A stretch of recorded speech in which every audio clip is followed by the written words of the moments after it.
Hi, I'm Eddie Burke.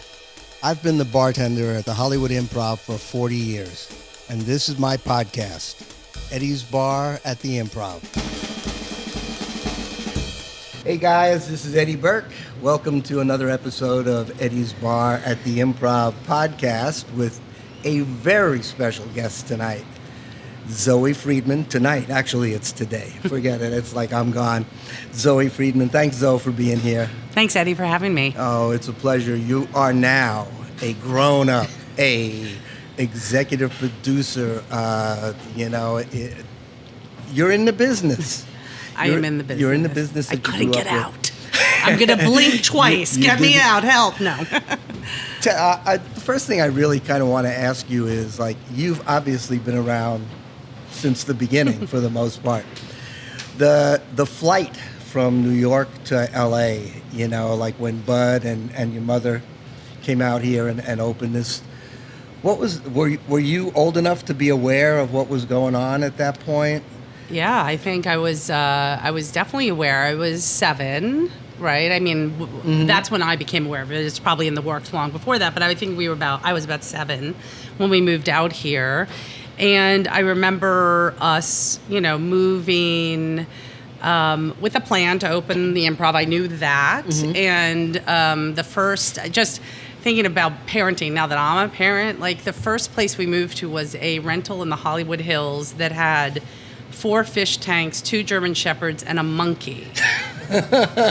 And these weren't yours? No, this was like a sublet for the summer. And yeah, it was so weird. And seemed perfectly natural, perfectly normal at the time for kids. We're like, a monkey? We have a monkey and fish tanks? We came from a New York City apartment. This was like LA, Hollywood Hills. Yeah. And that monkey was a fucking asshole and attacked my dad because they're not very nice. Once they hit puberty, they're vicious, right? So we lived there. So I remember that, and I remember moving, down to Smithwood where, we started school in Beverly Hills. And I was so young, I didn't come all the time, here. But I remember it, and I remember the opening, I remember the fire, and I certainly remember my parents divorcing and moving back to New York, yeah. Well, so.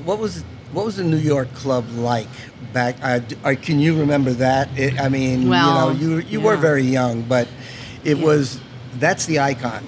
That's where it started, right? Mm-hmm. And I'm sure what my memory is from what I think I remember is kind of a amalgamation of stories from my parents and then my own experience, right? So before I left.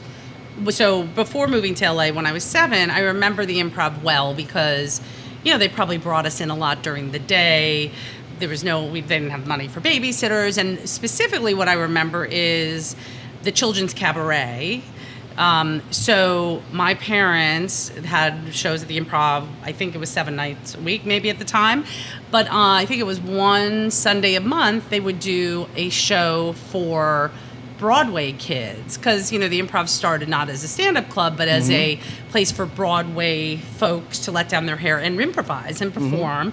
And I guess they thought, let's do that for kids, because I think there was Annie on Broadway, and I think there was Danielle Brisbois, who ended up being in Archie's Place, was on Broadway. So I guess my parents identified all this talent on Broadway, and it worked for me because all I wanted to do was perform at that point as being a kid. So, I feel like they kind of had a stage for my sister and I to do whatever we wanted. So my sister played violin, I did cartwheels, I stood on my head. Like, I think we sang, Ma, he's making eyes at me. Ma, he's awful nice to me. Ma, he's almost breaking my heart. I'm beside him. Mercy, let his conscience guide him. Ma, he wants to marry me. Be my honey bee. Every minute he gets closer. Now he's leaning on me. Mom. That was one of the songs. I remember some kid singing Gary, Indiana. Gary, Indiana. Anyway. Well, you just answered a question that I was going to ask you, and that was, did you ever want to perform? But every minute of the day till I hit puberty. I asked for an agent for my birthday. It was obnoxious. I can't even believe that was me. 5, maybe at 6, 7. I was like, I want an agent for my birthday. And I didn't get one. I don't know. My parents let me have children's cabaret. And then I was, quote unquote, discovered out here at George Shapiro's wedding to Margaret, and Margaret was a woman who he married who actually had kids that my sister and I went to school with, so we knew George and his family. So we came to his wedding, and I was a precocious kid and would talk to strangers, and started talking to a guy at the wedding, and and he happened to be Vic Sutton, who was a big commercial agent. Sure. And he said, "Bud, I loved your daughter. She's so funny. I think she'd be great in commercials." I mean, it was a dream come true. And I did one commercial. And then what was that? It was Weight Watchers. I was 10. Consistent. You do see me, so I've consistently chubby my whole life. Weight Watchers at 10. And then I moved back. Again, I did a couple auditions. I remember auditioning for a movie of the week with Carl Malden. Okay. And I didn't get that. And then moved back to New York and hit puberty. I was like, I want nothing to do with this. I want to be a teenager, and left the business in front of the camera and stayed behind. Do you still have that design? No. That's it? No, huh? Just behind the camera. I love being around it, and clearly I love comedy because I've stayed connected to it for a long time. But I didn't forget the question about the New York Improv and where it was. So I spent a lot of time at the New York Improv during the day at the Children's Cabaret. So I remember it was very smelly. It was very old. It had that beer smell. And even to this day, when I walk into a really true old bar and smell that smell, it's my childhood. It's actually warm and weird. So I spend a lot of time there and in the bar, certainly. Mm-hmm. And then I guess where you started drinking? That's where I started drinking. No, my mom, and still when we moved back to New York, so we were out here till 79, and my parents divorced, and in the divorce, my mother got the New York club and my dad kept the LA club. So I moved back to New York with my mom and my sister, and then I would hang out at the club a lot. Mm-hmm. As I became a teenager, I would go dancing at Xenon and Studio 54, and my friends and I as teenagers would be the luckiest people on earth because we would leave dancing and we'd go to the Improv, and it was 2 a.m.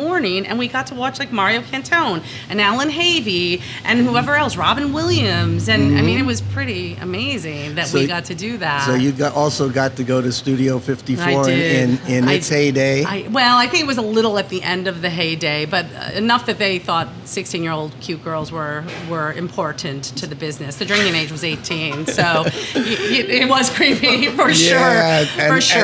And they let you all in, huh? They let us all in. But again, the drinking age was 18. That's right. We were 16. We looked mature because we still wore heels at the time. That's bullshit. Stop doing that to your feet, young women.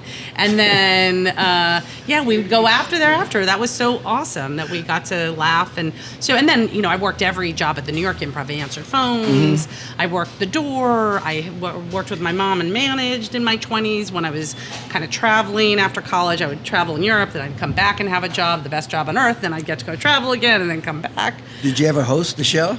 No, I never host the show. I mean, really, my performance things were kind of put on the back burner. And that was it, huh? Yeah, and now, I do a little bit more stage time for different events like Comedy Gives Back and your celebration, Eddie. And it's fun and my dad's book party, I spoke. And, it's not like it scares me, but it's not like my, I'm happy being on behind the camera. Well, let's talk about Comedy Gives Back. Oh, yeah. That's your giving back to the comedy world. Yeah. Tell people what that's all about. So Comedy Gives Back is a nonprofit that I started. We started as a for-profit company in 2011, and the idea was to use comedy as a transformational tool to raise money, awareness, and vibration of the planet. And we felt, my partners and I, Amber J. Lawson and Jody Lieberman, really felt that comedy had that transformative, elevating property. So what we would do is we'd partner with charities, we'd produce comedy nights, and the piece that we added, because comedy and charity has been such a long time partnership, Friars Club and all that, we live streamed it. We put a sort of technological piece on it, and it was pretty new at the time because technology was just being developed to be able to live stream. And we did a 24-hour digital telethon in 2013 where we streamed live stand-up shows shows from around the world, Australia and New York and London and Chicago and LA, and it was great, and we raised money for Malaria No More. And all the time we did all these comedy shows, and we did something for Feeding America at South by Southwest, and we did something for Haiti Water Project, and comedians always said yes, right, for the most part. Right. Like, oh, you're doing a night on, March 3rd? Yeah, I'm in town, I'll do it.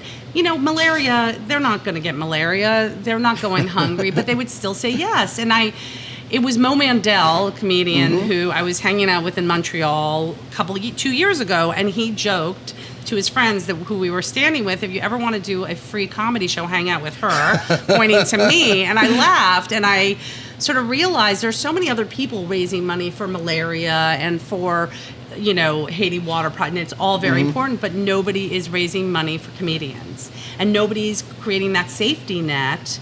And comedians, right? We all know, have such a hard life. It's not a life of fairness, and if you don't have a sitcom that pulls you into the Writers Guild or SAG-AFTRA, there's no union, there's no pension, there's nothing.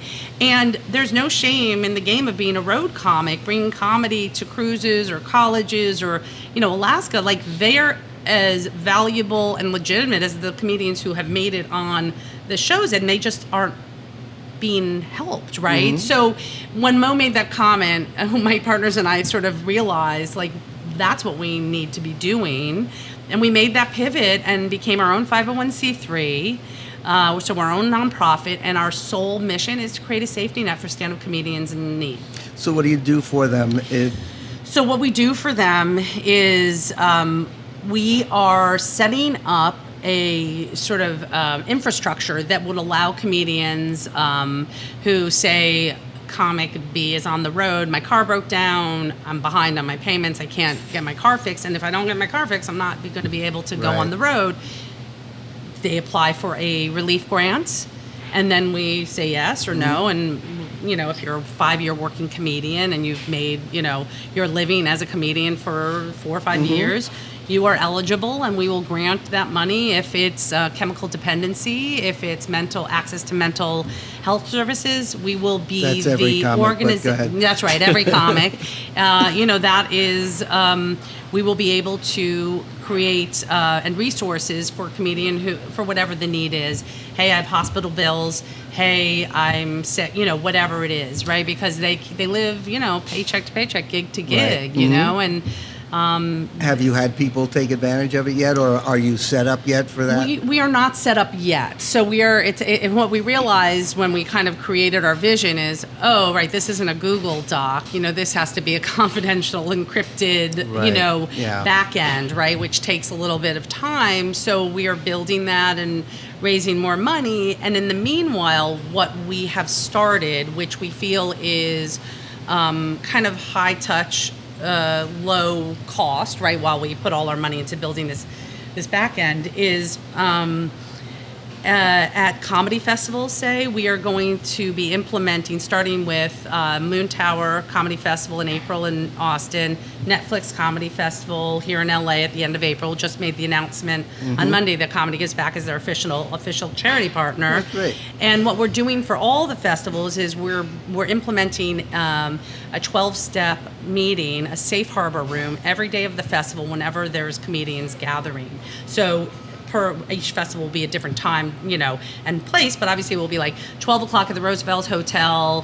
During the Netflix festival, there will be a 12-step program for anybody who is looking for it. So if somebody's out of their routine or out of their home schedule, if they need it, it's there. We're also bringing an hour version of mental health first aid to all the participants who want to take advantage of it through an organization called Hope for the Day. It's an hour training called Things Not to Say. And we're also doing a mental health panel of comedy and mental health. And we're booking that, and we're going to reach out to Richard Lewis and Byron Bowers, people who are very sort of open about their struggles and who can talk about it honestly. Because, the Comedy Store has something similar, and it's called the Comedian Assistance Fund. And we're in partnership with them right now because what they've realized is that they've had this fund for 2 years now, and it's only available to Comedy Store comics and then Comedy Store paid regulars. And then there's stigma and taboo, and their advice to us is no matter almost how much money you can raise, if nobody's using it, nobody's using it. And their experience is very few people have utilized their services. Is that because people don't know about it? Well, because I think it's a narrow swath, and then it's an even narrower swath, right. And then maybe there's an awareness problem, and then there's a taboo stigma problem. I think comedians look at the career they've chosen. I'm alone, on stage, by myself. Mm-hmm. These are not people that ask for help very easily. These are not people who, I would assume that people are afraid if they come out with mental illness or suicidal tendencies, they might not get a job, right? That's a stigma. That's so true. What we feel is that we all need to do better to know how to talk about suicide and mental illness. And I've had all the therapy in the world, and I don't know what the fuck to say if somebody's suicidal. I mean, it freaks me out, right? And so we need to do better so we can all reduce the stigma together. So these hour programs that we're offering at all comedy festivals or comics industry. But the other piece we're doing is we are trying to implement a mandatory training for any and all people who touch comedy appropriately or touch comedians, like Levities, like Comedy Store, like 3 Arts, like Brillstein, to make a mandatory 4-hour training for their employees, Live Nation, anybody who works with comedians, take the 4-hour training called Peervention.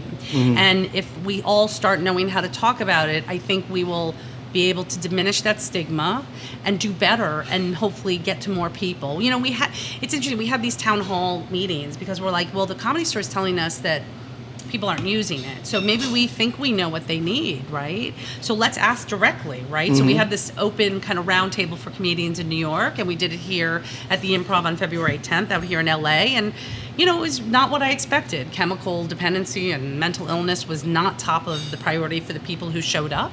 What was? It was interesting. It was, well, first of all, stage time, because comics always will take any point to get more stage time. I'm like, not the appropriate venue, people. Also, every time people talk, they tried to do bits, of course, because they're comics, right? Also, a little sad. But this group that showed up in LA, we're talking about community and relationship. They want a place that they can commune with other comedians. They feel lonely. They feel, and I guarantee that if these are the people who feel alone and showed up, they're only a small representation of the people who feel alone and haven't showed up because they're isolating. And that's the other thing. If we can have a group of people to call and reach out to comics to go like, hey, when's the last time you saw somebody? What do you have in your refrigerator? These are questions that like people don't think you're doing a mental health, questionnaire on them, but it tells you a lot. If they haven't seen somebody in 2 weeks or they have, a green bean in the refrigerator, there's something going on. Let's get help, I have to say that from what I see, and I see quite a bit here with the comedians and all, a number of them take care of each other. If they know, if like somebody is here and whatever, and all, they will buy them food. Absolutely. Or dinner, which is really great. They're really supportive of each other in a lot of ways. That is so true, right? Comedians take care of their own. And so Comedy Gives Back is only giving a more sort of official infrastructure to it, right? Because even beyond that, that a comic has a health issue. Comics will put together a night in a heartbeat to raise money for it, right?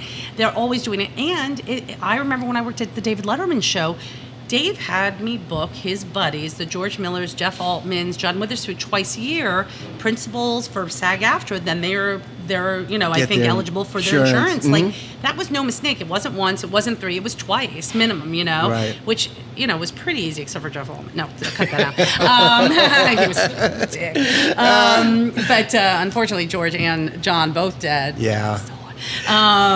Let's throw in, if somebody wants to donate. Yes. Where would they send? Do what? Thank you, Eddie. Yes, please feel free to donate or find out any more information at comedygivesback.com. It's spelled exactly the way the words are. Comedygivesback.com. Well, you better spell it for the comics out there. COMEDY gives back.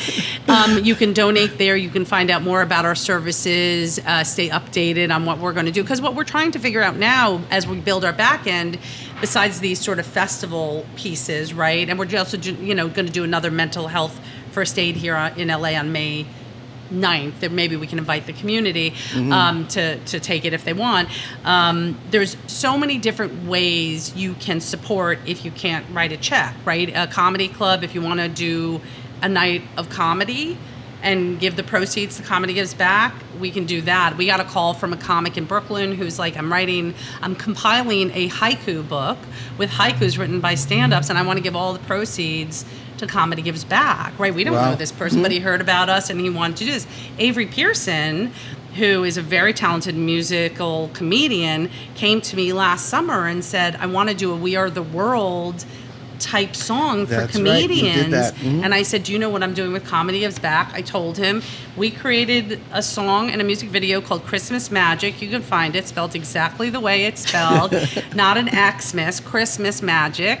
And it's 60 comedians who came together to sing this ridiculously funny, irreverent Christmas song. And we released it last year, and we'll re-release it kind of with a fuller schedule this year. But we had Louis Anderson, Richard Lewis, Nick Swardson, Howie Mandel, Adam Carolla, Jim. The thing what you said about comedians helping comedians, like when I used to say to comics, like, oh, I'm doing this fundraiser for Malaria No More, I'm doing fundraiser for my son's private school, which is ridiculous on its own, and they said yes. Like, the amount of yes and alignment that we're having in the community for Comedy Gives Back is unprecedented in my experience, and it's because it's an idea that's way overdue. The fact that musicians have music cares and actors have actors fund, and comedians have equally, if not even a harder life, say maybe than even that, than those two, maybe not musicians aside. The fact that it doesn't exist, everybody knows it's way overdue, and that's the community rallying together to support us. So please, donate or come do a show, or we'll lots of different ways. No, that's good for you. You're like you've always been. What's the word? Very giving. I mean, I've told you this before, like with you and your sister, for two girls that were raised around this business and like in this raunchy atmosphere.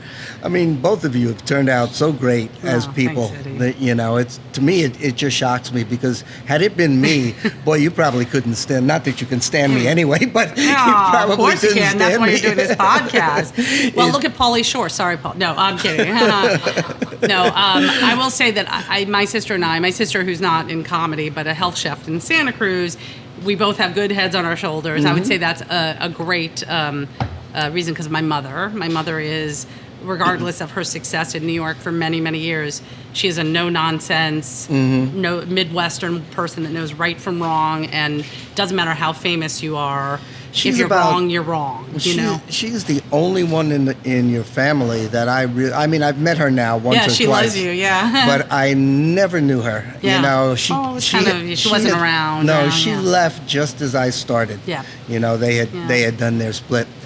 But you mentioned David Letterman. That was your first job? That was my first job outside of the Improv, where I worked every job. I was an intern at the David Letterman show, and then I started as a talent receptionist after I graduated college, and I was a receptionist for 2 years in the talent department, and then kind of worked my way up and became a talent producer. My niche was booking stand-up comics. Surprise, surprise. Gee, I don't know how you knew anybody. Yeah, how did I do that? But that was my most favorite job, even to this day, and I've worked at Comedy Central and Warner Brothers and for myself, and booking the comedians for Letterman was the scariest job I've ever had and the best job I've ever had. Scariest because it meant something to Dave. Yeah. And boy, when I would get that I can curse, right? Yeah, I can get that look, from him, like, because as comedians are pretty willful, and I've talked to comics all my life, so it's not like I don't know how to talk to them, but they're so willful, and I'd be like, I don't think that's the joke you should close with. I don't think Dave would like that. And then comedian A would say,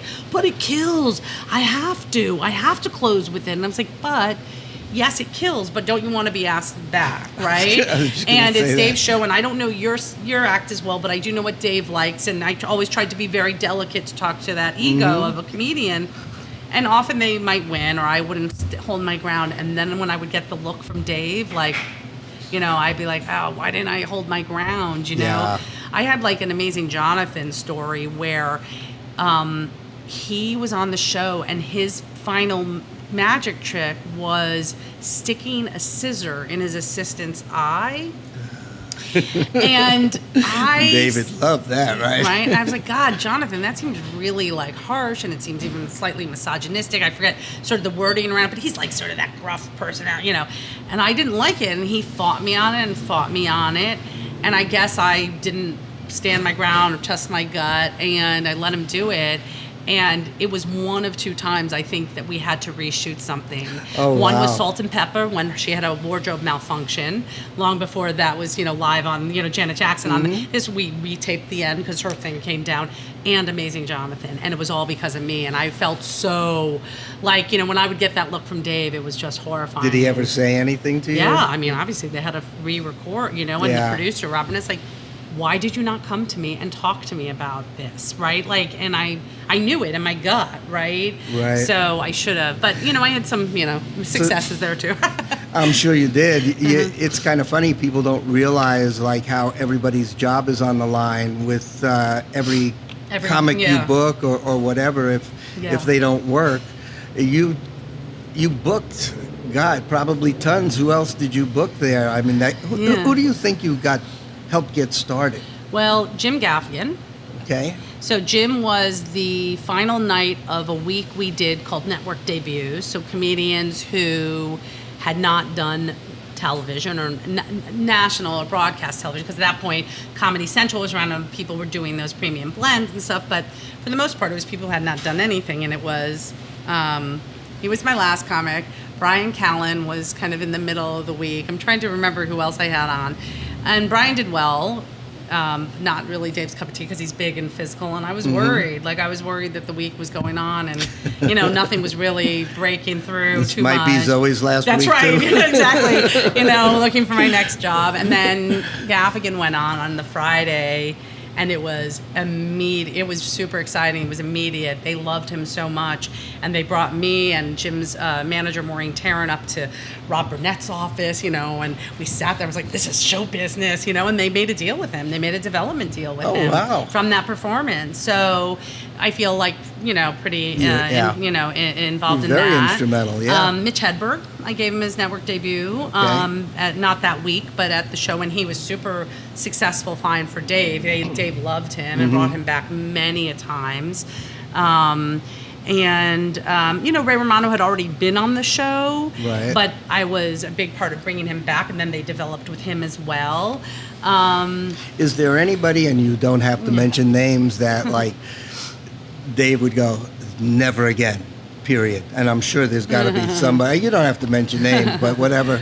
Well, there was a comedian who I won't say, he is still a working comedian. I don't think he lives here. I'm not in touch with him, but it was somebody who got bumped a number of times, which was a rite of passage for comedians. So his name almost became a household name. Dave loved to kind of, how Dave would make, "Hey ladies," and he would kind of do this funny voice about this comedian, like, "Oh, and so-and-so is not coming, he'll be back next week," and then he gets bumped again. So he became almost he was infamous almost by the time he came on. It was built because he had joke, yeah, right, and he did not do very well. And I wondered if he would have done better had he not, had all that build up or whatever. But he didn't come back. And when I did the same job for Kimmel for a short time, and Kimmel, who's not a stand-up per se, but a very funny, smart writer performer, he really the whole late night promise is you have 4.5, 5 minutes. In the last 5 minutes of a late night talk show, you're on at whatever time, 1 o'clock in the morning. If it goes well, you have a friend for life. If it doesn't go well, you have 5 minutes that that burnt, that hopefully you didn't lose too many viewers, right? And Dave, that's what late night television was, where and Jimmy just wanted to like pre-tape stuff and wait till it was I don't know. Maybe we shouldn't. It was a different vibe. He didn't quite different and show altogether. I booked Pete Davidson on that show before Saturday Night Live. I saw him here at the Improv at the Fox Showcase, and I was like, oh, we have to book him. And I had to bring him back twice. Like Jimmy didn't like the set, and we had a pre-tape. Like it was weird. Wow. It just because I kept saying like, look, Dave Chappelle when he did Letterman, he was 18 or 19. He did well. Right? Like for a 19-year-old, he was incredibly composed. but it wasn't the Chappelle like we think of when he does Letterman. It was the next time and the next time where he knocked it out of the park because he became a friend of the show and he was a comfortable, and it meant a lot to be the friend of the show. So, it's those are the odds, right? You have this, He's I don't know Dave really at all. But I know so much of him.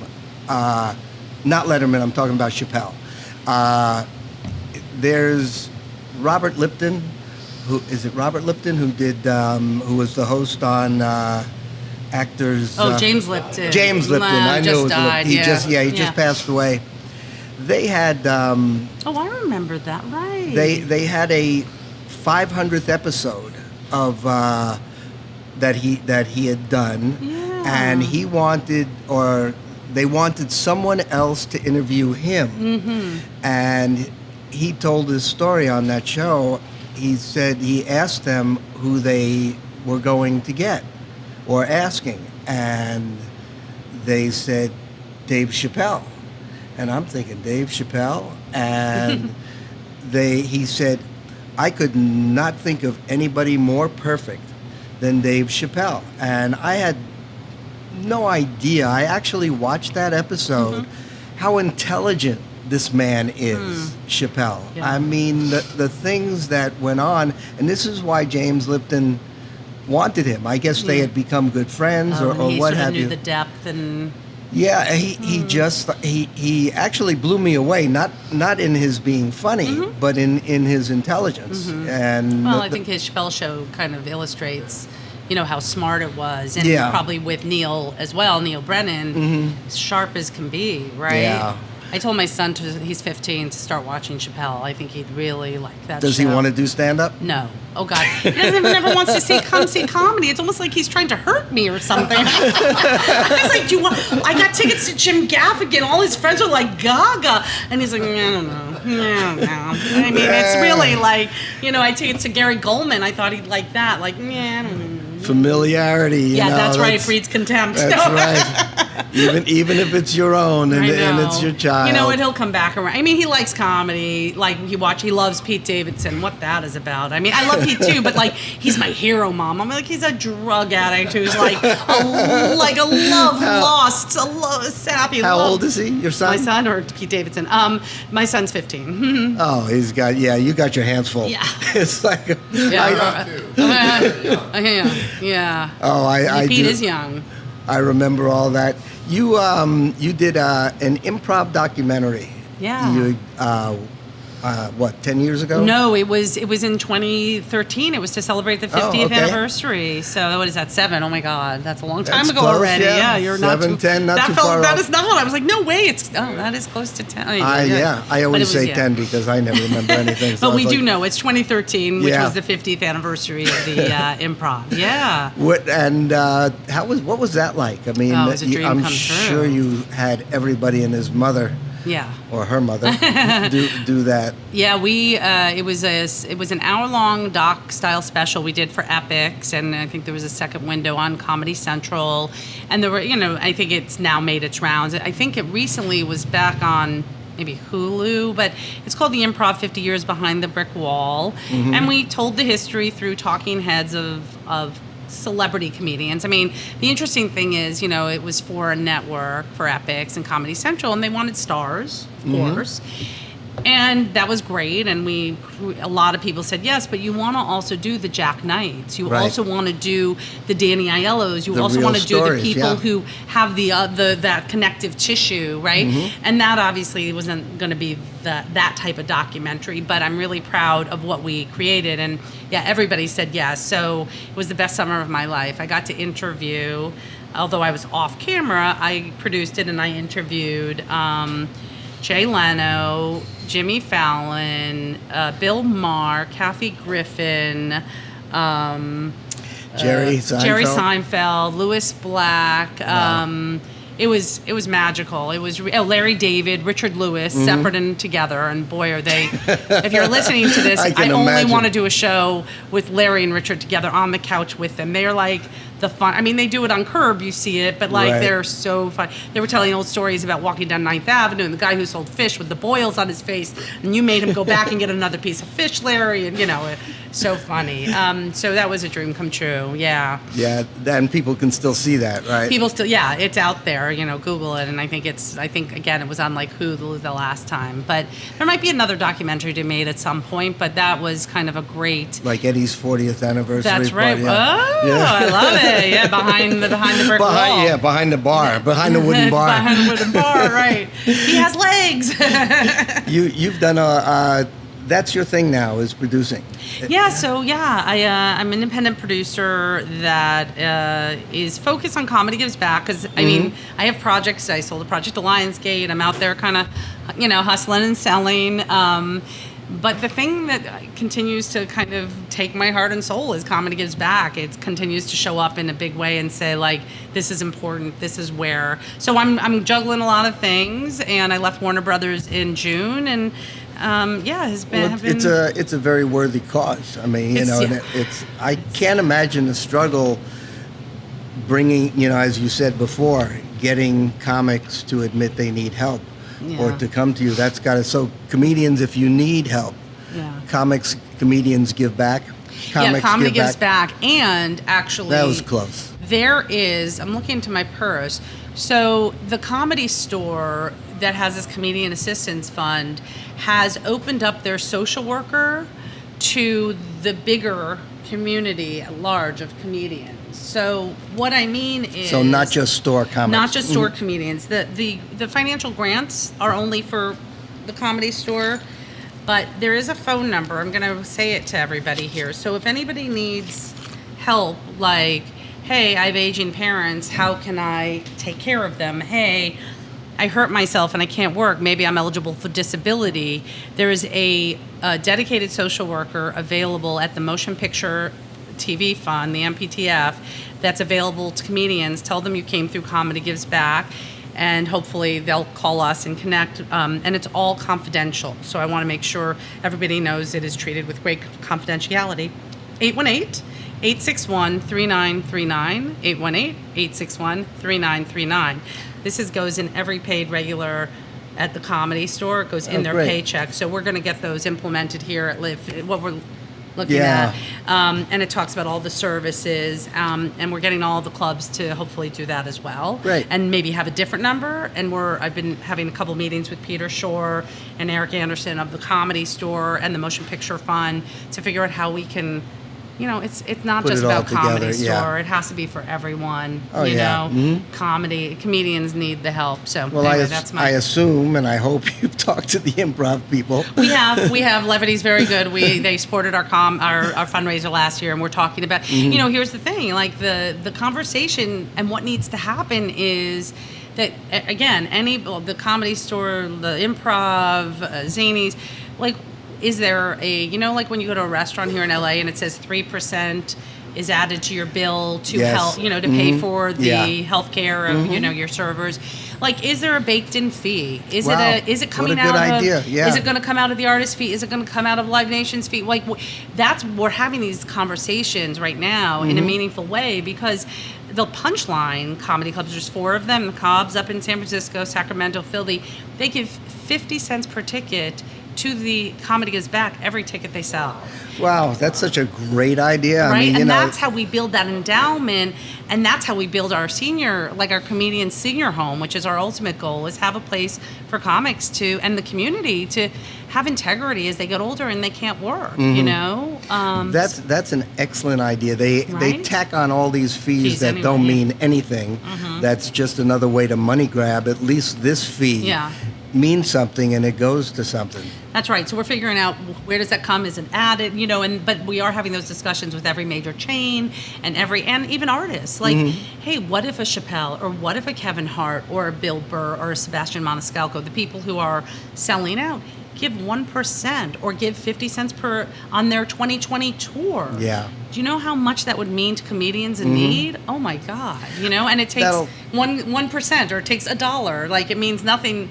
probably Kevin Hart might not miss it, but it would really help Right. comedy is back. So that's all happening. That's what I feel. Or a comic can donate one night of their thing, right? 100%. We're doing, in November, we're going to do a national Comedy Gives Back Day where every comedy club, all the proceeds go to Comedy Gives Back, and it will be coincide with our fundraiser here at the LA Improv. Like one night across the country. One night across the country, yeah. Great idea. Yeah. And I would imagine once your idea, once you have the template, right? Yeah, once you get that going, it's going to be almost automatic. I can't imagine any of those people that you mentioned or any comic. Me neither. Who sells out or whatever. They're all not supporting this. Because they already are taking care of their own. Sure they are. You know the comedy psyche. If they made it, but boy, they have some success guilt.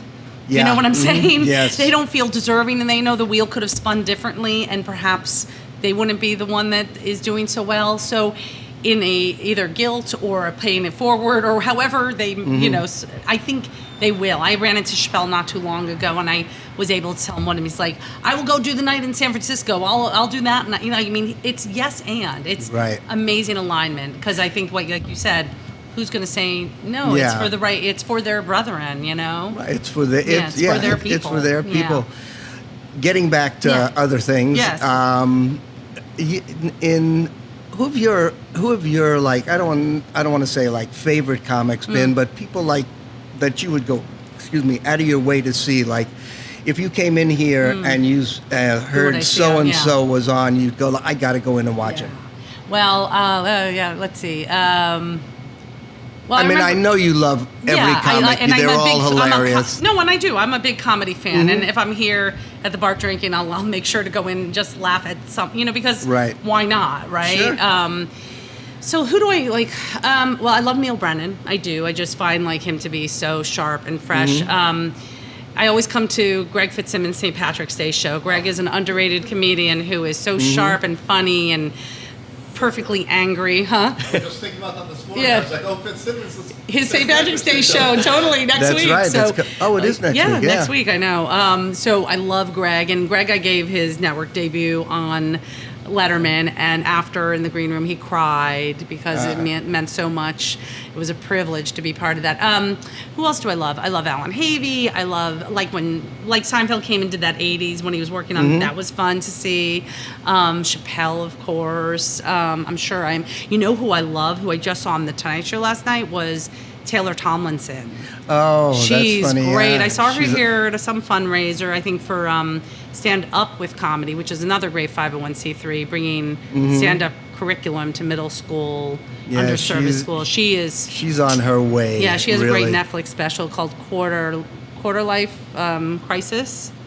But it was a great set. She sparks me. I think she's great. I'm sure there's others. I don't, I just happened to watch a video of hers earlier today, and it was like just, hilarious. I mean, she's on her way and she's doing great. And then there's a lot of people that are going to be very familiar with her very soon. I think that's right. That's right. Because she is that good. And all you hear now, and I can't remember who it was that everybody is starting to mention her name. Taylor Tomlinson is, even on the Netflix Joke Fest, whatever this is called. Oh, yeah, she's on that. Yeah, she's Netflix doing that. Is a joke, yeah. They're all. And that's another thing that's a big boon to comedy, that they're starting that festival here in LA. Yeah, that's going to be interesting. Over 100 shows. Oh, Gina Yashere also. I love Gina.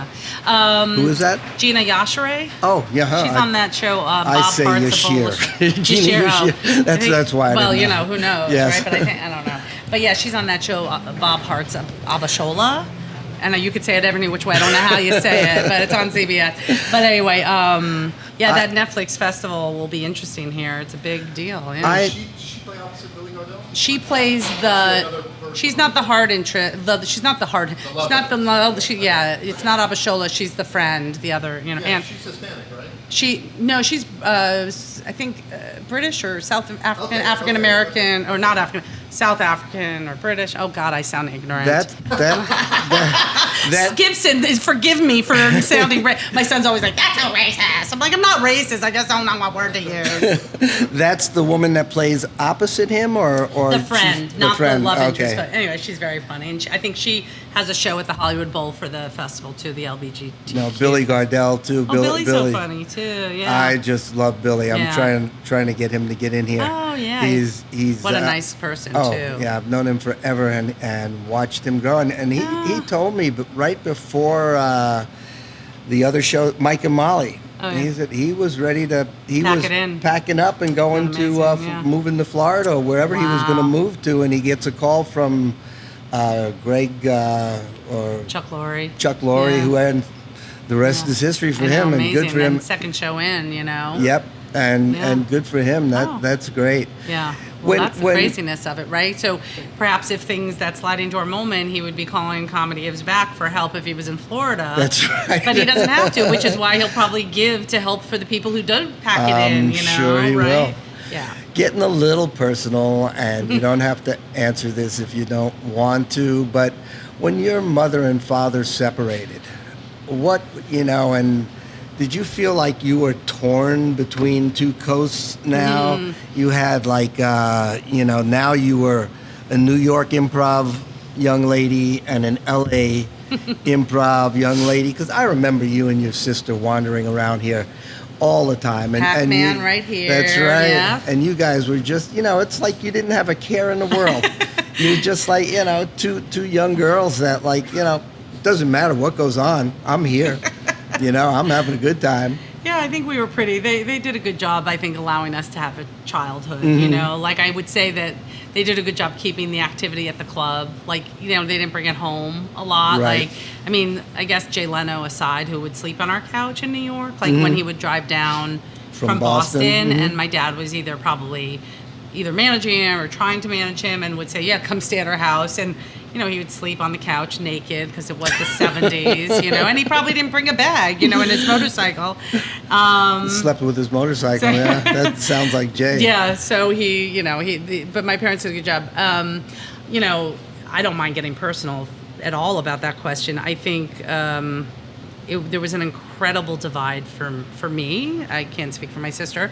It was a pretty public and contentious divorce. And, New York and LA had its own sense of rivalry, right? And the New York Improv and the LA Improv, Right. and my mom versus my dad. And it was pretty divided. It was pretty unfortunate. Like my mom, she doesn't have a filter, I love her, and she did a great job bringing my sister and I up, and sure we did, know yeah. right from wrong.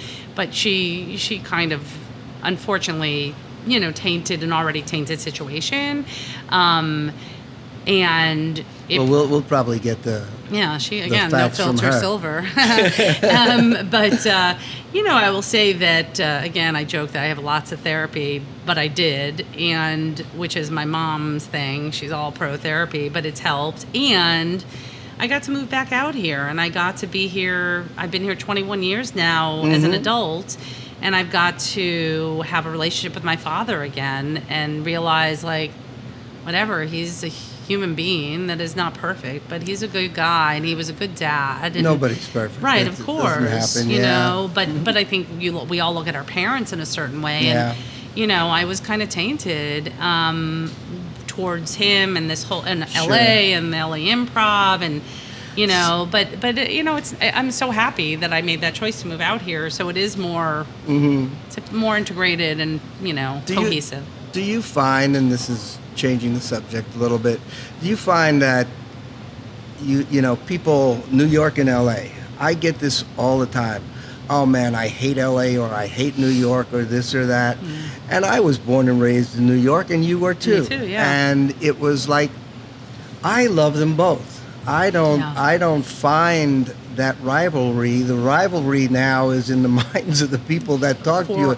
They think there should be a rivalry. And I think there was at some time. At least I was kind of engaged in it at some point. And when I moved here, people were like, "What do you like better?" And I was like, "Apples to oranges." Yeah, it is exactly. not the same at all. And I did have a moment though, right, about 7 years into living in LA. Well, because for a long time I lived here, and I would say, You I'm still do. No, I know, but I would say, where people are like, "Where are you from?" I'm like, "I'm from New York, but I live in LA." And then, after you have a child, get married, buy a house in one place, that Now you're is from LA. becomes your home. But I do remember a moment in New York. So I'd been here probably about 5-6 years, and I was visiting over the holidays before my husband and I had our kid, and we're in a snow blizzard in Manhattan, leaving a friend's apartment, going to another friend's apartment because hotels are so expensive in New York, and we're on Columbus Avenue with our suitcases, going what do we do? Do we go in the subway with our suitcases? Do we risk our lives in the ice? What? And I kept seeing, and I just kind of sat there on the corner going, I'm at a loss. I don't know what to do. And people are walking by, and I remember having the thought, don't you people know there's something better? Not different, but Right. better. And all of a sudden I was like, oh my God, that's it. I'm a true LA person. I love it here. I mean, by the way, I think I encourage anybody to leave wherever they grew up to And learn come about here. themselves, and, because I learned the fact that I didn't live in a studio apartment, you learn that you actually like to maybe stay in once in a while or cook a meal that I never did in New York because you had, a kitchen smaller than, Right, So, smaller than the bathroom, yeah. Right. So I think it's all good to change. And I live in Venice, and I ride my bike. And When did you start calling LA home? Because Probably, I can remember the moment I did. Yeah. What was it? It was I was How working. many years? It was about 3 or 4 Okay, years. yeah. Because I would go back 2 or 3 times a year to visit my parents Right, and my yeah. brothers and all that. And then one day when I was leaving, I said, I got to go home. And home was LA. Here, right. Yeah. Well, I Home think it was LA. right about after having a kid, after buying Yeah. a house, and I was Mhm. like, this is dishonest. It all of a sudden didn't feel kind Right. of real anymore. It felt like that's not true, right? This Yeah. is my home, know. And then my mother moved here when I had a kid, so my life is here. I mean, the home I established and my parents. My cup runneth over with my parents. Welcome to LA, Zoe. Thank you. Many years, 21 years later. Yeah, last month was my 21-year Really? anniversary. Yeah. Wow. Yeah. You're getting up there. So I you're know. older than 21. Yes, I am. I am by a lot. I want to thank you so much for doing this. Oh, This has just been so great. It really has. And I want to give you a little gift Yeah. for being on my show and me Mike's see. show. This is a T-shirt that I love it. is Oh. Eddie's Bar at the Improv podcast. I feel like I am part of the coolest club You ever. are. You are. Oh my God, This I will is wear yours. it so proudly. If the size isn't correct, I'll give you whatever you want. I'm so petite, it will work for It's me. like- I will fit into anything now. But thank you so much. I really Eddie, appreciate this it. was so This has just been great. great. I'm so I love happy. it. I love it. Love you, Eddie. I'm glad to Okay, do this. guys, thank you so much. I want to thank Mr. Mike Carano again, as usual, who puts this whole thing together. That's Mike. He won't get on camera right now. Mike, He's just I see looking at you. it. But we'll see you next time. Peace.